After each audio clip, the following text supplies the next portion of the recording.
අම්මෙකුගෙන් අහලා බලන්න වැඩිපුරම සතුටු වෙන්නේ මොනවටද කියලා. එයා කියයි දරුවෝ සතුටු වෙනවා දකින්න එක කියලා.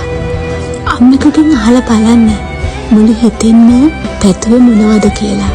එයා කියයි එයාගේ දරුවන්ට කිසිම කරදරයක් නොවෙන එක කියලා. අම්මෙකුගෙන් අහලා බලන්න එයාගේ කුසගින්න නැති වුණේ කොහොමද කියලා. එයා කියයි දරුවන්ගේ කුස පිරෙන හැටි බලන්න ඉඳලා කියලා.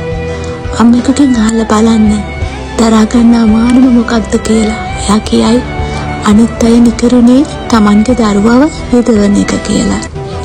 අම්මෙකුගෙන් අහලා බලන්න මේ ලෝකෙන් ඉක්මනට යන්න බැරි හේතුව මොකක්ද කියලා.